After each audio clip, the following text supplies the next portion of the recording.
बहुत ही प्यारे बच्चों, मेरा नाम है सुखविंदर कौर, पंजाबी मिस्ट्रेस ਅਤੇ पंजाबी रिसोर्स परसन। बच्चों, अज ਆਪਾਂ ਤੁਹਾਡੇ ਲਈ परी कथावां लैके आए हैं जो कि ਤੁਹਾਡੀ 11वीं जमात की लाजमी पंजाबी की पुस्तक विच दर्ज हैं। सो बच्चों, परी कथावां परियां का नाम ही सुन के अपने दिमाग दे विच खंभां वालियां परियां घूमण लग जांदियां ने ते अपने मानसिकता नूं बहुत रस प्रदान करदियां ने। ते जदों छोटे हुंदे सां अपने दादी जी तो, नानी जी तो जां होर वड्डियां तो ये कथावां सुणदे सां तां सौण लगे मन नूं एक सकून जा एक कल्पना की दुनिया दे विच चले जांदे सन जो बहुत ही दिल नूं प्रसन्नता प्रदान करदा सी ते जिस नाल मिठी मिठी नींद आउंदी सी।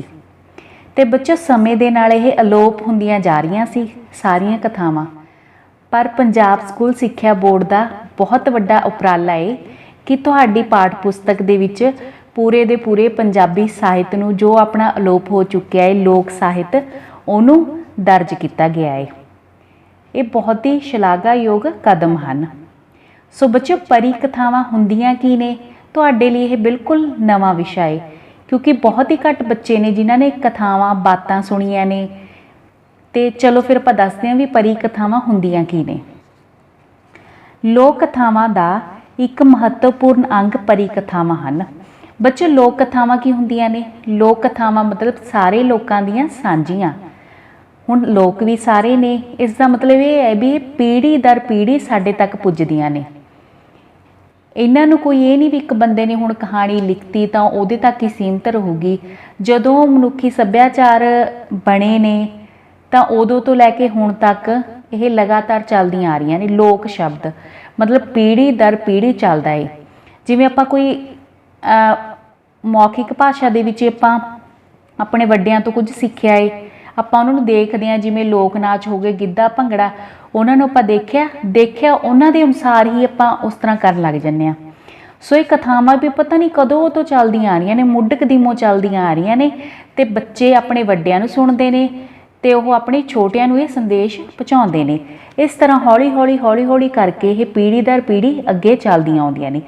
इन्हां दे अगे लोक शब्द लग जांदा, मतलब ਜਿਹੜੀਆਂ शुरू तो मुੱਢ कदीमों अपने पंजाबी सभ्याचार विच दर्ज हैं ते लगातार मौखिक रूप दे विच ये चलदियां आउंदियां ने ते हौली हौली इन्हां नूं सांभण वास्ते लिखती रूप भी इन्हां दे तैयार कर लए हैं।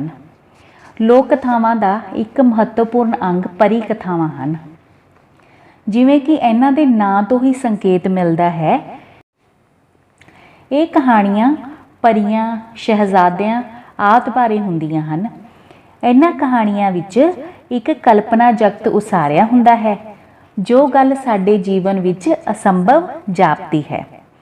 परी कहानियां विच वो असंभव गल भी संभव हो जाती है। उदाहरण वजों एक परी अते शहजादा एक हंस उत्ते बैठ के पहाड़ां दरियावां ते समुद्रां नूं पार कर लैंदे हन। ऐसे तरह कोई परी रूप वटा के रुख जां फुੱਲ बन जाती है। किसी कहानी विच किसी मनाही की उलंघना करन ते बंदे सैल पत्थर हो जाते हैं। सोने की चिड़ी बोलन लगती है। तोते मित्रां सहेलियां वांग भेत सांझे करते हैं। इस तरह एक अनूठी ते अलौकिक दुनिया का रंग इन्हां कहानियां विच बज जाता है।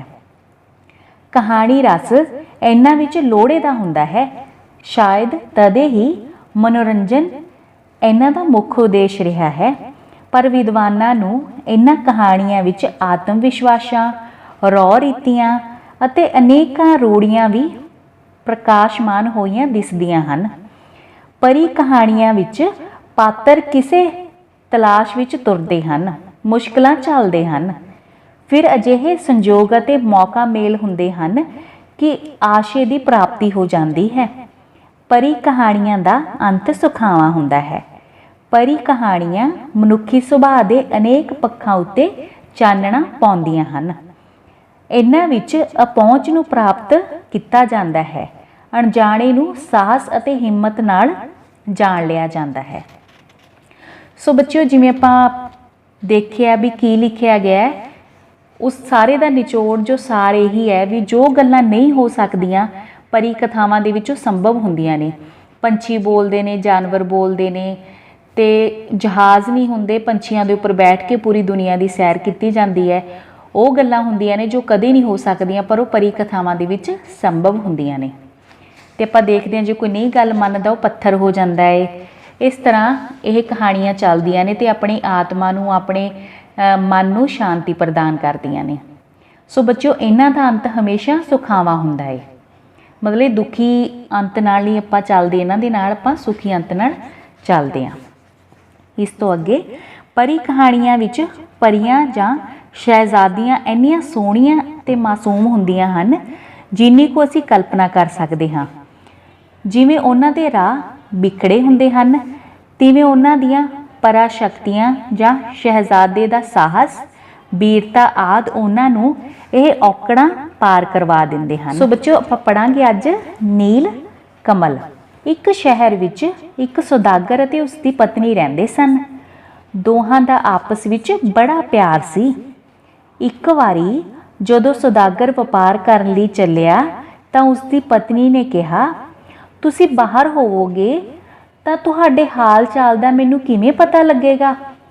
ਸੌਦਾਗਰ ਨੇ ਆਪਣੀ ਪਤਨੀ ਨੂੰ ਇੱਕ ਛੁਰੀ ਦਿੰਦੇ ਹੋਏ ਕਿਹਾ, ਜਿੰਨਾ ਚਿਰ ਇਹ ਛੁਰੀ ਇੰਝ ਹੀ ਚਮਕਦੀ ਰਹੇਗੀ ਤਾਂ ਸਮਝ ਲੈਣਾ ਕਿ ਮੈਂ ਠੀਕ ਠਾਕ ਹਾਂ। ਜੇ ਛੁਰੀ ਦਾ ਰੰਗ ਕਾਲਾ ਪੈ ਜਾਵੇ ਤਾਂ ਸਮਝ ਲੈਣਾ ਕਿ ਮੈਂ ਬਿਮਾਰ ਹਾਂ। ਜੇ ਛੁਰੀ ਉੱਤੇ ਲਹੂ ਦੀਆਂ ਬੂੰਦਾਂ ਸਿਮਾਵਣ ਤਾਂ ਸਮਝ ਲੈਣਾ ਕਿ ਮੈਂ ਮਰ ਗਿਆ ਹਾਂ।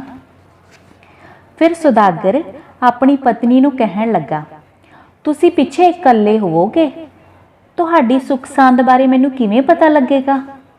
ਤਦ ਪਤਨੀ ਉਸੇ ਵੇਲੇ ਤਲਾਅ ਤੇ ਗਈ ਅਤੇ ਨੀਲੇ ਰੰਗ ਦਾ ਇੱਕ ਕਮਲ ਦਾ ਫੁੱਲ ਤੋੜ ਲਿਆਈ। ਉਸਨੇ ਇਹ ਫੁੱਲ ਇੱਕ ਕੁੱਜੇ ਵਿੱਚ ਪਾ ਕੇ ਸੌਦਾਗਰ ਨੂੰ ਦੇ ਦਿੱਤਾ ਅਤੇ ਕਿਹਾ, ਜਦੋਂ ਤੱਕ ਇਹ ਨੀਲ ਕਮਲ ਖਿੜਿਆ ਰਿਹਾ ਉਦੋਂ ਤੱਕ ਤੁਸੀਂ ਸਮਝਣਾ ਮੈਂ ਠੀਕ ਠਾਕ ਹਾਂ। ਜੇ ਇਹ ਮੁਰਝਾ ਗਿਆ ਤਾਂ ਸਮਝ ਲੈਣਾ ਮੈਂ ਮੁਸੀਬਤ ਵਿੱਚ ਹਾਂ। ਸੌਦਾਗਰ ਬਹੁਤ ਸਾਰੇ ਹੀਰੇ ਮੋਤੀ ਅਤੇ ਹੋਰ ਮਾਲ ਲੈ ਕੇ ਵਪਾਰ ਲਈ ਦੂਜੇ ਦੇਸ਼ ਚਲਾ ਗਿਆ। ਉਸਨੇ ਉੱਥੋਂ ਦੇ ਰਾਜੇ ਨੂੰ ਹੀਰੇ ਮੋਤੀ ਵੇਚੇ। ਜਦੋਂ ਰਾਜਾ ਹੀਰੇ ਮੋਤੀ ਵੇਖ ਰਿਹਾ ਸੀ ਤਾਂ ਉਸ ਦੀ ਨਜ਼ਰ ਨੀਲ ਕਮਲ ਉੱਤੇ ਪਈ, ਜੋ ਕਿ ਇੱਕ ਫੁੱਲ ਸੀ। ਉਹ ਫੁੱਲ ਬੜਾ ਖੂਬਸੂਰਤ ਅਤੇ ਤਾਜ਼ਾ ਸੀ। ਰਾਜਾ ਹੈਰਾਨ ਰਹਿ ਗਿਆ ਕਿ ਕਮਲ ਬਿਨਾਂ ਪਾਣੀ ਤੋਂ ਕੁੱਜੇ ਵਿੱਚ ਕਿਵੇਂ ਤਾਜ਼ਾ ਰਹਿ ਸਕਦਾ ਹੈ। ਉਸਨੇ ਸੌਦਾਗਰ ਨੂੰ ਇਸ ਬਾਰੇ ਪੁੱਛਿਆ ਤਾਂ ਸੌਦਾਗਰ ਨੇ ਨੀਲ ਕਮਲ ਦੀ ਖਾਸੀਅਤ ਅਤੇ ਆਪਣੀ ਪਤਨੀ ਦੀ ਸੂਝ ਤੇ ਪਰਸਪਰ ਪ੍ਰੇਮ ਬਾਰੇ ਦੱਸ ਦਿੱਤਾ। ਰਾਜੇ ਨੇ ਸੋਚਿਆ, ਸੌਦਾਗਰ ਦੀ ਪਤਨੀ ਬੜੀ ਸੁੰਦਰ ਅਤੇ ਗੁਣਵਾਨ ਇਸਤਰੀ ਹੋਵੇਗੀ, ਜਿਸ ਦੀ ਸ਼ਕਤੀ ਸਦਕਾ ਕਮਲ ਦੀ ਸੁੰਦਰਤਾ ਅਤੇ ਤਾਜ਼ਗੀ ਲਗਾਤਾਰ ਕਾਇਮ ਹੈ। ਰਾਜੇ ਦੇ ਮਨ ਵਿੱਚ ਸੌਦਾਗਰ ਦੀ ਪਤਨੀ ਨੂੰ ਮਿਲ ਕੇ ਵੇਖਣ ਦੀ ਇੱਛਾ ਜਾਗ ਪਈ। ਉਸਨੇ ਆਪਣੇ ਮਨ ਦੀ ਹਸਰਤ ਆਪਣੇ ਵਜ਼ੀਰ ਨੂੰ ਦੱਸੀ। ਵਜ਼ੀਰ ਰਾਜੇ ਦੀ ਇੱਛਾ ਪੂਰੀ ਕਰਨ ਲਈ ਕੋਈ ਉਪਾਅ ਸੋਚਣ ਲੱਗਾ। ਅਖੀਰ ਸੋਚ ਕੇ ਉਸਨੇ ਦੋ ਚਾਲਾਂ ਚੱਲੀਆਂ। ਇੱਕ ਤਾਂ ਉਸਨੇ ਸੌਦਾਗਰ ਨੂੰ ਹੋਰ 6 ਮਹੀਨੇ ਲਈ ਆਪਣੇ ਰਾਜ ਵਿੱਚ ਠਹਿਰਨ ਲਈ ਮਜਬੂਰ ਕਰ ਲਿਆ। ਦੂਜਾ, ਉਸਨੇ 2 ਫਫੇ ਕੁੱਟਣੀਆਂ ਮੰਗਵਾਈਆਂ। ਫਫੇ ਕੁੱਟਣੀਆਂ ਕਹਿਣ ਲੱਗੀਆਂ ਕਿ ਉਹ ਸੌਦਾਗਰ ਦੀ ਪਤਨੀ ਨੂੰ ਇੱਥੇ ਹੀ ਲੈ ਆਉਣਗੀਆਂ। ਉਹਨਾਂ ਕੋਲ ਤਾਂ ਅਸਮਾਨ ਦੇ ਤਾਰੇ ਤੋੜਨ ਦੀ ਵੀ ਸ਼ਕਤੀ ਹੈ। ਉਹਨਾਂ ਦੋਹਾਂ ਫਫੇ ਕੁੱਟਣੀਆਂ ਨੇ ਯੋਜਨਾ ਮੁਤਾਬਕ ਗੇਰੂਏ ਰੰਗ ਦੇ ਕੱਪੜੇ ਪਾਏ ਤੇ ਸੌਦਾਗਰ ਦੇ ਸ਼ਹਿਰ ਵੱਲ ਤੁਰ ਪਈਆਂ। ਸੌਦਾਗਰ ਦੇ ਘਰ ਪਹੁੰਚ ਕੇ ਇੱਕ ਫਫੇ ਕੁੱਟਣੀ ਉਸ ਦੀ ਪਤਨੀ ਨੂੰ ਕਹਿਣ ਲੱਗੀ, ਧੀਏ, ਮੈਂ ਤੇਰੀ ਨਾਨੀ ਦੀ ਭੈਣ ਹਾਂ, ਇਸ ਕਰਕੇ ਮੈਂ ਵੀ ਤੇਰੀ ਨਾਨੀ ਹੋਈ ਤੇ ਇਹ ਮੇਰੀ ਗੁਆਂਢਣ ਹੈ। ਉਸਨੇ ਦੂਜੀ ਫਫੇ ਕੁੱਟਣੀ ਵੱਲ ਇਸ਼ਾਰਾ ਕਰਦਿਆਂ ਕਿਹਾ। ਸੌਦਾਗਰ ਦੀ ਪਤਨੀ ਬੜੀ ਸਿਆਣੀ ਸੀ।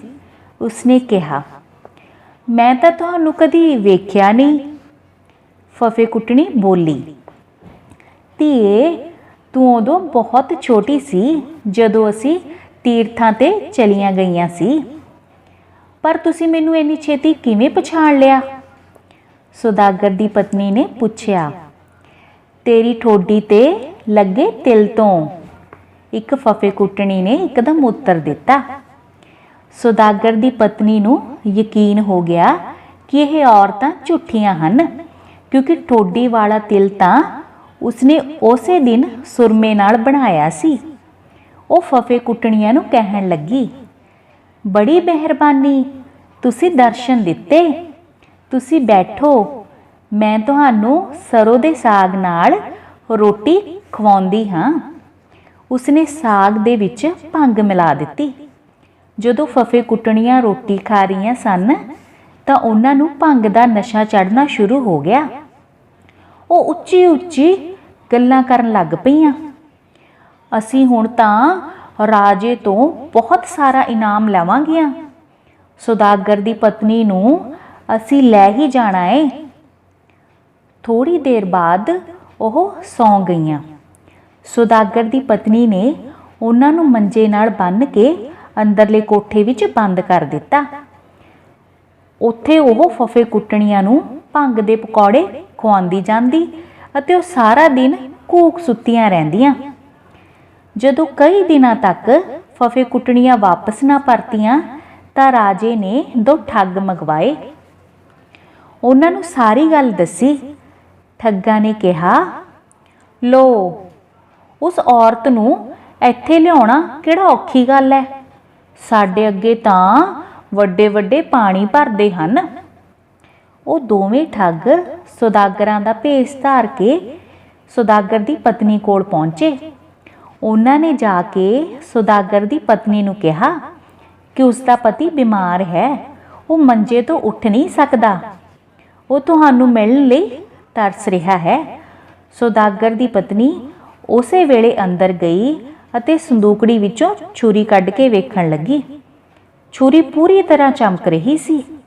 ਉਹ ਤਾੜ ਗਈ ਸੀ ਕਿ ਉਹ ਦੋਵੇਂ ਬੰਦੇ ਠੱਗ ਹਨ।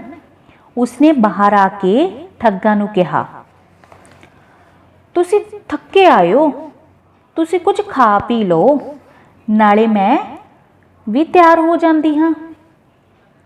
ਉਸਨੇ ਠੱਗਾਂ ਨੂੰ ਖਾਣੇ ਨਾਲ ਭੰਗ ਦੇ ਪਕੌੜੇ ਖਵਾ ਦਿੱਤੇ। ਠੱਗ ਪਕੌੜੇ ਖਾ ਕੇ ਊਲ ਜਲੂਲ ਬੋਲਣ ਲੱਗ ਪਏ। ਸੁਦਾਗਰ ਦੀ ਪਤਨੀ ਨੇ ਉਹਨਾਂ ਨੂੰ ਦੂਸਰੀ ਕੋਠੜੀ ਵਿੱਚ ਡੱਕ ਦਿੱਤਾ। ਉਹ ਉਹਨਾਂ ਨੂੰ ਵੀ ਭੰਗ ਦੇ ਪਕੌੜੇ ਖਵਾਉਂਦੀ ਰਹਿੰਦੀ ਤੇ ਉਹ ਸਾਰਾ ਦਿਨ ਉਂਘਦੇ ਰਹਿੰਦੇ। ਇਸ ਤਰ੍ਹਾਂ ਕਈ ਦਿਨ ਲੰਘ ਗਏ। ਰਾਜੇ ਨੇ ਵਜ਼ੀਰ ਨੂੰ ਬੁਲਾ ਕੇ ਕਿਹਾ, ਜਾਪਦਾ ਹੈ ਕਿ ਠੱਗ ਵੀ ਆਪਣੇ ਮੰਤਵ ਵਿੱਚ ਕਾਮਯਾਬ ਨਹੀਂ ਹੋਏ। ਹੁਣ ਆਪਾਂ ਦੋਵੇਂ ਚੱਲੀਏ।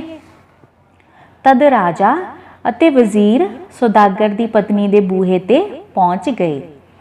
ਉਹਨਾਂ ਨੇ ਦਰਵਾਜ਼ਾ ਖੜਕਾਇਆ ਤਾਂ ਸੁਦਾਗਰ ਦੀ ਪਤਨੀ ਬਾਹਰ ਆਈ। ਵਜ਼ੀਰ ਨੇ ਕਿਹਾ ਕਿ ਉਹਨਾਂ ਨੇ ਸੁਦਾਗਰ ਦੀ ਪਤਨੀ ਨੂੰ ਮਿਲਣਾ ਹੈ।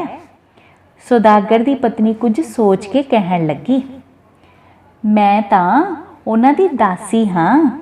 ਤੁਸੀਂ ਪਹਿਲਾਂ ਬੈਠੋ ਅਤੇ ਭੋਜਨ ਛਕੋ, ਫਿਰ ਤੁਸੀਂ ਮਾਲਕਣ ਨੂੰ ਵੀ ਮਿਲ ਲੈਣਾ। ਇਸ ਪਿੱਛੋਂ ਉਹ ਉਹਨਾਂ ਨੂੰ ਰੋਟੀ ਖਵਾਉਣ ਲੱਗੀ। ਜਦੋਂ ਪਾਣੀ, ਸਬਜ਼ੀ ਜਾਂ ਰੋਟੀ ਲੈ ਕੇ ਆਉਂਦੀ ਤਾਂ ਭੇਸ ਵਟਾ ਕੇ ਆਉਂਦੀ।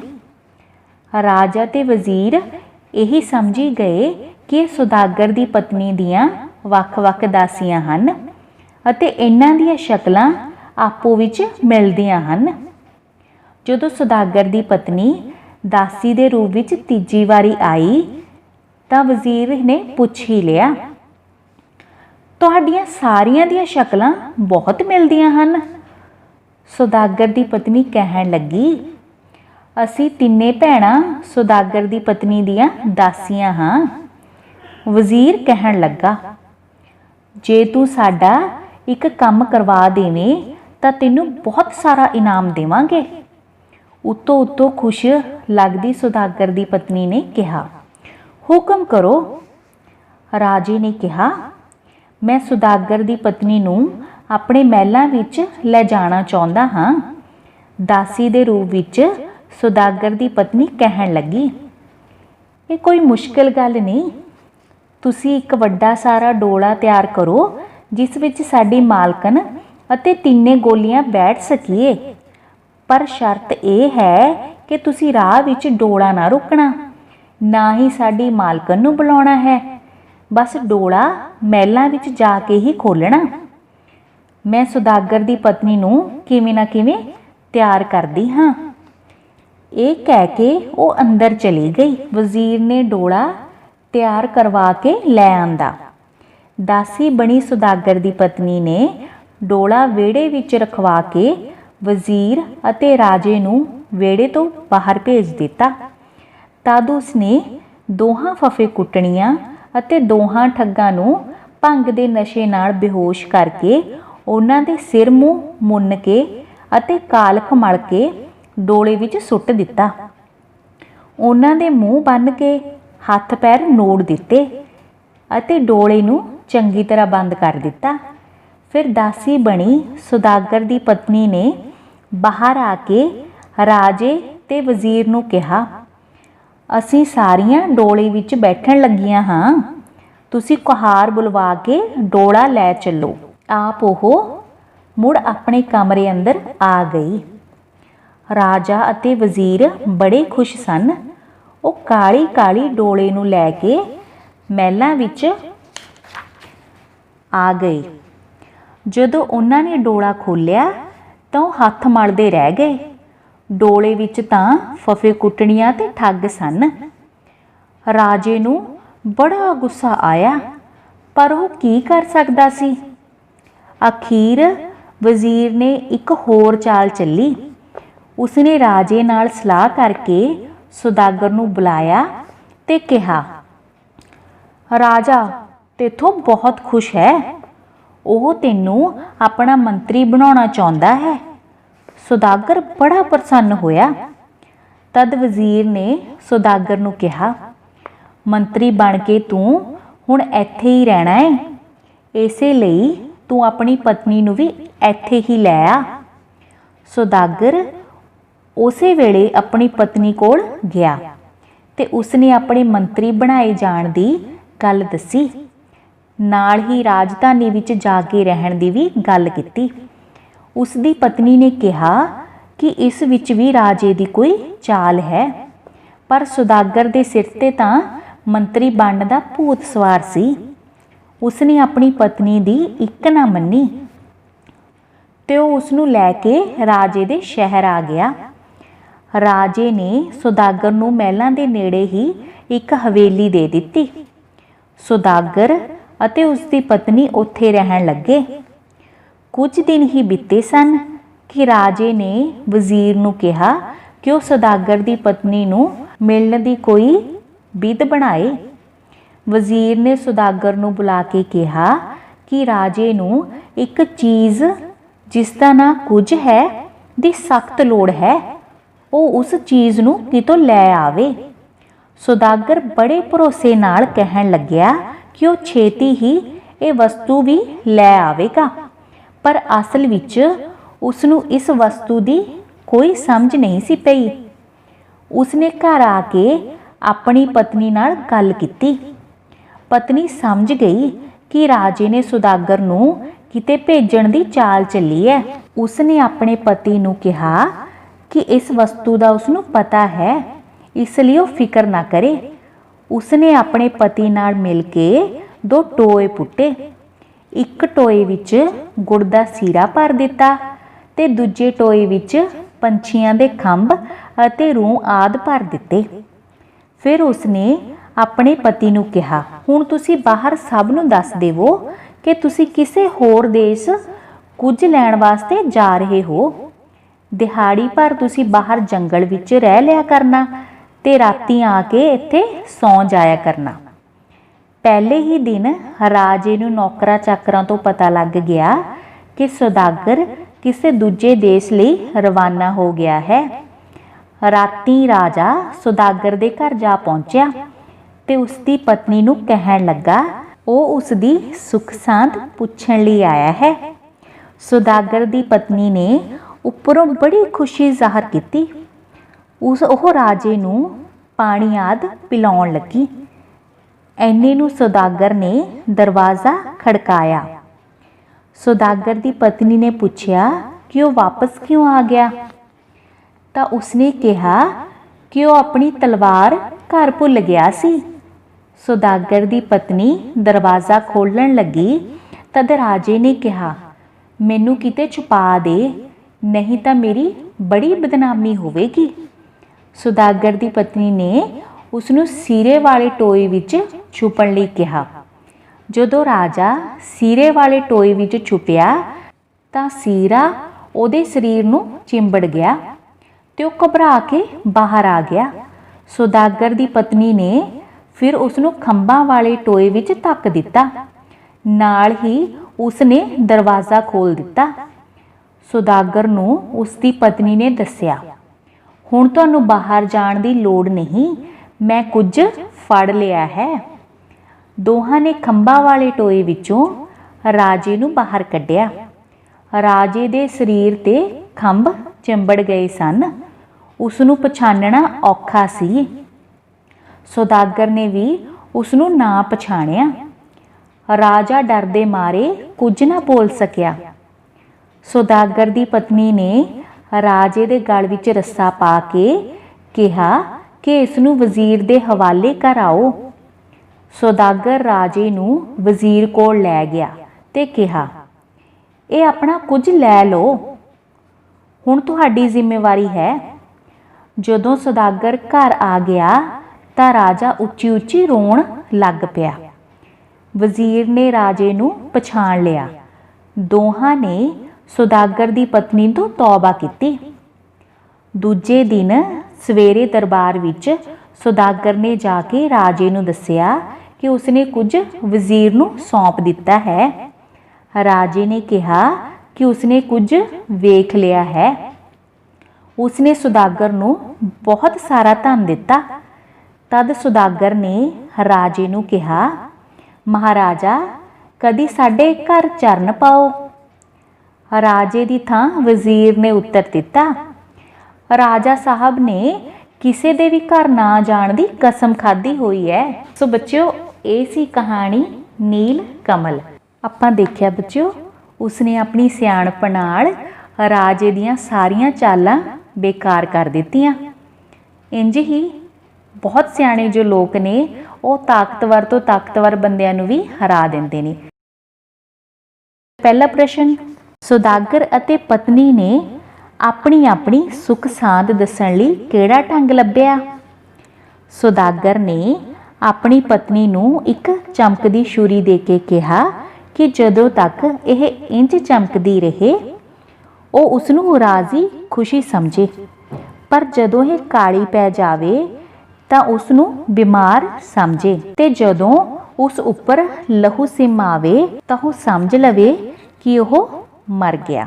ਤਾਂ ਫਿਰ ਸੌਦਾਗਰ ਦੀ ਪਤਨੀ ਨੇ ਤਲਾਅ ਦੇ ਵਿੱਚੋਂ ਇੱਕ ਨੀਲਾ ਕਮਲ ਦਾ ਫੁੱਲ ਤੋੜ ਕੇ ਲਿਆਂਦਾ ਅਤੇ ਕੁੱਜੇ ਵਿੱਚ ਪਾ ਦਿੱਤਾ। ਆਪਣੇ ਪਤੀ ਸੌਦਾਗਰ ਨੂੰ ਉਹ ਦੇ ਦਿੱਤਾ ਅਤੇ ਕਿਹਾ, ਜਦੋਂ ਤੱਕ ਫੁੱਲ ਖਿੜਿਆ ਰਹੇ ਉਹ ਸਮਝੇ ਕਿ ਉਹ ਰਾਜ਼ੀ ਖੁਸ਼ੀ ਹੈ, ਪਰ ਜਦੋਂ ਉਹ ਮੁਰਝਾ ਜਾਵੇ ਤਾਂ ਉਹ ਸਮਝੇ ਕਿ ਉਸ ਨੂੰ ਮੁਸੀਬਤ ਵਿੱਚ ਹੈ। ਅਗਲਾ ਪ੍ਰਸ਼ਨ, ਰਾਜੇ ਦੇ ਮਨ ਵਿੱਚ ਸੌਦਾਗਰ ਦੀ ਪਤਨੀ ਨੂੰ ਮਿਲਣ ਦੀ ਇੱਛਾ ਕਿਵੇਂ ਪੈਦਾ ਹੋਈ? ਰਾਜੇ ਨੇ ਕੁੱਜੇ ਵਿੱਚ ਬਿਨਾਂ ਪਾਣੀ ਤੋਂ ਪਏ ਕਮਲ ਦੇ ਫੁੱਲ ਨੂੰ ਤਾਜ਼ਾ ਅਤੇ ਖਿੜਿਆ ਹੋਇਆ ਦੇਖਿਆ ਤਾਂ ਉਸ ਦੇ ਪੁੱਛਣ ਤੇ ਸੌਦਾਗਰ ਨੇ ਉਸ ਨੀਲ ਕਮਲ ਦੀ ਖਾਸੀਅਤ ਅਤੇ ਆਪਣੀ ਪਤਨੀ ਦੇ ਪ੍ਰੇਮ ਬਾਰੇ ਦੱਸਿਆ। ਇਹ ਸੁਣ ਕੇ ਰਾਜੇ ਨੂੰ ਲੱਗਾ ਕਿ ਸੌਦਾਗਰ ਦੀ ਪਤਨੀ ਜ਼ਰੂਰ ਸੁੰਦਰ ਅਤੇ ਗੁਣਵਾਨ ਹੋਵੇਗੀ। ਇਸ ਕਰਕੇ ਉਸ ਦੇ ਮਨ ਵਿੱਚ ਉਸ ਨੂੰ ਮਿਲਣ ਦੀ ਇੱਛਾ ਪੈਦਾ ਹੋ ਗਈ। ਨੀਲ ਕਮਲ ਕਹਾਣੀ ਵਿੱਚ ਸੌਦਾਗਰ ਦੀ ਪਤਨੀ ਦੀ ਸਿਆਣਪਤਾ ਕਿੱਥੇ-ਕਿੱਥੇ ਪ੍ਰਗਟ ਹੁੰਦੀ ਹੈ? ਇਸ ਕਹਾਣੀ ਵਿੱਚ ਜਦੋਂ ਫਫੇ ਕੁੱਟਣੀਆਂ ਤੇ ਠੱਗਾਂ ਦੀ ਅਸਲੀਅਤ ਸਮਝਣ, ਉਹਨਾਂ ਨੂੰ ਭੰਗ ਦੇ ਪਕੌੜੇ ਖਵਾ ਕੇ ਸੁੱਤੇ ਰੱਖਣ, ਰਾਜੇ ਦੀ ਕੁਝ ਪ੍ਰਾਪਤੀ ਦੀ ਅਸਲੀਅਤ ਸਮਝਣ, ਵਜ਼ੀਰ ਅਤੇ ਰਾਜੇ ਦੀ ਆਓ ਭਗਤ ਕਰਕੇ ਚਲਾਕੀ ਨਾਲ ਆਪਣਾ ਬਚਾਅ ਕਰਕੇ ਡੋਲੇ ਵਿੱਚ ਫਫੇ ਕੁੱਟਣੀਆਂ ਅਤੇ ਠੱਗਾਂ ਨੂੰ ਪਾ ਕੇ ਉਹਨਾਂ ਦੇ ਨਾਲ ਭੇਜਣਾ ਤੇ ਅੰਤ ਰਾਜੇ ਨੂੰ ਸੀਰੇ ਅਤੇ ਖੰਭਾਂ ਨਾਲ ਲਵੇੜ ਕੇ ਕੁਝ ਬਣਾ ਦੇਣ ਵਿੱਚੋਂ ਸੌਦਾਗਰ ਦੀ ਪਤਨੀ ਦੀ ਬੁੱਧੀਮਤਾ ਪ੍ਰਗਟ ਹੁੰਦੀ ਹੈ। ਸੌਦਾਗਰ ਦੀ ਪਤਨੀ ਨੇ ਫਫੇ ਕੁੱਟਣੀਆਂ ਅਤੇ ਠੱਗਾਂ ਨਾਲ ਕਿਵੇਂ ਨਜਿੱਠਿਆ? ਸੌਦਾਗਰ ਦੀ ਪਤਨੀ ਨੇ ਫਫੇ ਕੁੱਟਣੀਆਂ ਅਤੇ ਠੱਗਾਂ ਨੂੰ ਭੰਗ ਦੇ ਪਕੌੜੇ ਖਵਾ ਕੇ ਸੁਲਾ ਕੇ ਰੱਖਿਆ ਤੇ ਫਿਰ ਉਹਨਾਂ ਨੂੰ ਰਾਜੇ ਦੇ ਡੋਲੇ ਵਿੱਚ ਪਾ ਕੇ ਵਾਪਸ ਉੱਥੇ ਪਹੁੰਚਾ ਦਿੱਤਾ ਜਿੱਥੋਂ ਉਹ ਆਏ ਸਨ ਜਾਂ ਆਈਆਂ ਸਨ। ਰਾਜੇ ਨੇ ਸੌਦਾਗਰ ਦੀ ਪਤਨੀ ਨੂੰ ਪ੍ਰਾਪਤ ਕਰਨ ਲਈ ਕਿਹੜੇ-ਕਿਹੜੇ ਹੱਥਕੰਡੇ ਵਰਤੇ? ਰਾਜੇ ਨੇ ਸੌਦਾਗਰ ਦੀ ਪਤਨੀ ਨੂੰ ਪ੍ਰਾਪਤ ਕਰਨ ਲਈ ਫਫੇ ਕੁੱਟਣੀਆਂ ਤੇ ਫਿਰ ਠੱਗਾਂ ਨੂੰ ਭੇਜਿਆ, ਪਰ ਜਦੋਂ ਵਾਪਸ ਨਾ ਪਰਤੇ ਤਾਂ ਉਹ ਆਪਣੇ ਵਜ਼ੀਰ ਨੂੰ ਨਾਲ ਲੈ ਕੇ ਸੌਦਾਗਰ ਦੇ ਘਰ ਜਾ ਕੇ ਉਸ ਦੀ ਪਤਨੀ ਨੂੰ ਮਿਲਿਆ ਤੇ ਉਸ ਦੀ ਚਲਾਕੀ ਨੂੰ ਨਾ ਸਮਝਦਿਆਂ ਉਸ ਦੀ ਦਾਸੀ ਨਾਲ ਗੱਲਬਾਤ ਕਰਕੇ ਮੂੰਹ ਦੀ ਖਾਧੀ। ਅੰਤ ਉਸਨੇ ਸੌਦਾਗਰ ਨੂੰ ਮੰਤਰੀ ਬਣਾ ਕੇ ਉਸ ਦੀ ਪਤਨੀ ਨੂੰ ਆਪਣੇ ਸ਼ਹਿਰ ਮੰਗਵਾ ਲਿਆ। ਫਿਰ ਉਸਨੇ ਵਜ਼ੀਰ ਰਾਹੀਂ ਸੌਦਾਗਰ ਨੂੰ ਕੁਝ ਲੈਣ ਲਈ ਕਿਤੇ ਬਾਹਰ ਭੇਜਣ ਦੀ ਚਾਲ ਚੱਲੀ, ਪਰ ਸੌਦਾਗਰ ਦੀ ਪਤਨੀ ਦੀ ਸਿਆਣਪ ਨੇ ਉਸ ਦੀ ਇੱਕ ਨਾ ਚੱਲਣ ਦਿੱਤੀ। ਅਗਲਾ ਪ੍ਰਸ਼ਨ ਬੱਚੋ, ਵਜ਼ੀਰ ਨੇ ਕਿਹਾ ਰਾਜਾ ਸਾਹਿਬ ਨੇ ਕਿਸੇ ਦੇ ਘਰ ਨਾ ਜਾਣ ਦੀ ਕਸਮ ਖਾਧੀ ਹੋਈ ਹੈ। ਨੀਲ ਕਮਲ ਕਹਾਣੀ ਦੇ ਪ੍ਰਸੰਗ ਵਿੱਚ ਇਸ ਕਥਨ ਦਾ ਕੀ ਅਰਥ ਹੈ? ਨੀਲ ਕਮਲ ਕਹਾਣੀ ਦੇ ਪ੍ਰਸੰਗ ਵਿੱਚ ਅਸੀਂ ਦੇਖਦੇ ਹਾਂ ਕਿ ਇਹ ਇੱਕ ਵਿਅੰਗਾਤਮਕ ਵਾਕ ਹੈ। ਇਸ ਵਿੱਚੋਂ ਰਾਜੇ ਦੀ ਸ਼ਰਮਿੰਦਗੀ ਵੀ ਪ੍ਰਗਟ ਹੁੰਦੀ ਹੈ, ਜਿਹੜੀ ਉਸ ਨੂੰ ਸੌਦਾਗਰ ਦੇ ਘਰ ਜਾ ਕੇ ਉਸ ਦੀ ਪਤਨੀ ਦੇ ਹੱਥੋਂ ਕੁਝ ਬਣ ਕੇ ਉਠਾਉਣੀ ਪਈ ਸੀ। ਇਸ ਤਰ੍ਹਾਂ ਇਸ ਵਾਕ ਦਾ ਅਰਥ ਇਹ ਸੀ ਕਿ ਰਾਜਾ ਉਸ ਦੀ ਪਤਨੀ ਦੇ ਹੱਥੋਂ ਹੋਈ ਬੇਇੱਜ਼ਤੀ ਕਾਰਨ ਬੁਰੀ ਤਰ੍ਹਾਂ ਠਿੱਠ ਹੋਏ ਪਏ ਸਨ। ਇਹ ਵਿਅੰਗ ਸੀ ਬੱਚਿਓ। ਸੋ ਬੱਚਿਓ ਇਹ ਸੀ ਇਸ ਦੇ ਪ੍ਰਸ਼ਨ ਉੱਤਰ। ਚਲੋ ਫਿਰ ਆਪਾਂ ਬਹੁਤ ਹੀ ਸੰਖੇਪ ਉੱਤਰਾਂ ਵਾਲੇ ਪ੍ਰਸ਼ਨ ਤੁਹਾਡੇ ਨਾਲ ਸਾਂਝੇ ਕਰਦੇ ਹਾਂ। ਪਹਿਲਾ ਪ੍ਰਸ਼ਨ, ਨੀਲ ਕਮਲ ਲੋਕ ਕਥਾ ਕਿਹੜੀ ਵੰਨਗੀ ਦੀ ਹੈ? ਪਰੀ ਕਥਾ ਹੈ। ਨੀਲ ਕਮਲ ਕਹਾਣੀ ਦੇ ਦੋ ਮੁੱਖ ਪਾਤਰਾਂ ਦੇ ਨਾਂ ਦੱਸੋ, ਸੌਦਾਗਰ ਅਤੇ ਉਸ ਦੀ ਪਤਨੀ। ਜੇ ਪੂਰੇ ਪਾਤਰ ਆ ਜਾਣ ਵੀ ਪਾਤਰਾਂ ਦੇ ਨਾਂ ਦੱਸੋ ਹਨਾ, ਤਾਂ ਆਪਾਂ ਕਹਾਂਗੇ ਸੌਦਾਗਰ ਤੇ ਉਸ ਦੀ ਪਤਨੀ, ਰਾਜਾ, ਵਜ਼ੀਰ, ਫਫੇ ਕੁੱਟਣੀਆਂ ਤੇ ਠੱਗ ਹੈ ਨਾ। ਸੌਦਾਗਰ ਨੇ ਆਪਣੀ ਪਤਨੀ ਨੂੰ ਕੀ ਦਿੱਤਾ? ਇੱਕ ਚਮਕਦੀ ਛੁਰੀ। ਪਤਨੀ ਨੇ ਸੌਦਾਗਰ ਨੂੰ ਕੀ ਦਿੱਤਾ? ਕੀ ਦਿੱਤਾ? ਨੀਲ ਕਮਲ। ਸੌਦਾਗਰ ਨੇ ਰਾਜੇ ਕੋਲ ਕੀ ਵੇਚਿਆ? ਹੀਰੇ ਮੋਤੀ। ਰਾਜੇ ਨੂੰ ਨੀਲ ਕਮਲ ਬਾਰੇ ਸੁਣ ਕੇ ਸੌਦਾਗਰ ਦੀ ਪਤਨੀ ਕਿਹੋ ਜਿਹੀ ਪ੍ਰਤੀਤ ਹੋਈ? ਸੁੰਦਰ ਅਤੇ ਗੁਣਵਾਨ। ਰਾਜੇ ਨੇ ਸੌਦਾਗਰ ਦੀ ਪਤਨੀ ਨੂੰ ਮਿਲਣ ਦੀ ਇੱਛਾ ਕਿਸ ਨੂੰ ਦੱਸੀ? ਆਪਣੇ ਵਜ਼ੀਰ ਨੂੰ। ਕੌਣ ਗੇਰੂਏ ਕੱਪੜੇ ਪਾ ਕੇ ਸੌਦਾਗਰ ਦੇ ਸ਼ਹਿਰ ਵੱਲ ਤੁਰ ਪਈਆਂ? ਦੋ ਫਫੇ ਕੁੱਟਣੀਆਂ। ਸੌਦਾਗਰ ਦੀ ਪਤਨੀ ਦੀ ਠੋਡੀ ਉੱਤੇ ਕੀ ਸੀ? ਸੁਰਮੇ ਨਾਲ ਬਣਾਇਆ ਤਿਲ।